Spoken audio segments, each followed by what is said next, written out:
From the moment we're born, we are forced to accept the conditions of this world. The laws ranging from those of gravity and physics to those that are man-made and manipulated. We are forced to accept that there are those who are in power and there are those who are not. We are forced to accept that we have to pay to live.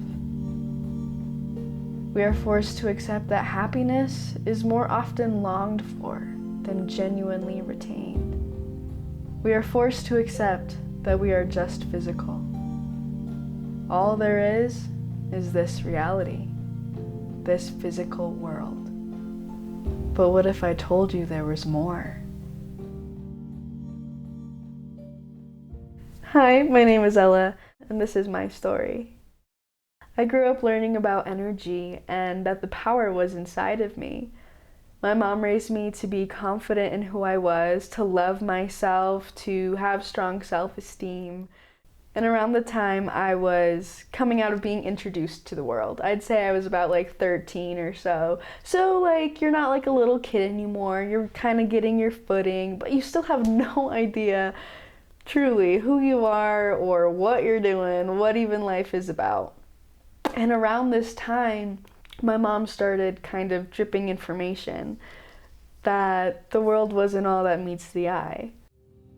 You were at an age where you were being more influenced by outside sources. You were being, whether it was school or friends or their families or the media, the media is a big one. You were being programmed because that's what the world does. It programs people to think and act in a certain way. I felt that it was important to plant some seeds, that there was an awareness that there's something more beyond this world that we see. She was talking about the world being corrupt, that the people who ran it didn't care about us. They cared about money and power and greed, and they'd do anything to get that, to fulfill that. And for a while, it did freak me out. And while she continued to tell me conspiracies throughout the years, she also elaborated on some of the more spiritual things she taught me as a kid. That everything is made up of energy. We are made up of atoms and molecules, and so is everything else. That everything vibrates at a certain frequency. And depending on where we vibrate, that depends on which energies are able to get at us easiest, negative and positive. And for a while, this is how I framed my brain. I felt I had to question everything. I had to be so protective of my energy. There's challenges, especially as you start to go into middle school years and all of that.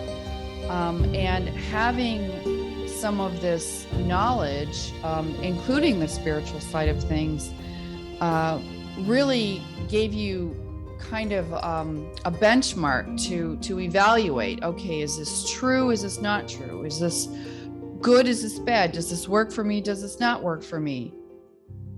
But really, all of this information helped me become the person I am today. It really changed my perspective. It made me think of life in a completely different way. Along with the spiritual, non-physical aspects, this whole idea of that the world isn't the way that we're taught it should be. Even though I knew this, it was just I was still a very happy kid. I still am, Mm-hmm. I found the positive in everything, and if anything, it made me look harder for the beautiful moments in life. It's well, I know that the world can be like this, and is to some extent, but there's also beauty in everything. And that's why I really feel in tandem, everything was working in tandem. You taught me about the energetic, the spiritual stuff, as well as the way the world is in some attributes, and through this I was kind of really able to learn where I stand in it, because I was learning about myself, just going through high school and life and college and going on that aspect, but also, you know, still being influenced by the media and hearing about world events, but also knowing that there's more than the physical, that there is energy and there is positive and negative energy, and that you really can choose where you vibrate at. You can really choose where you are, you know, in relation to everything. And it allowed me to now step into my power, to not be so fearful of the world. But what this taught me, this fearful of the world, was that I have the power within myself. Going back to what I learned just as a little kid.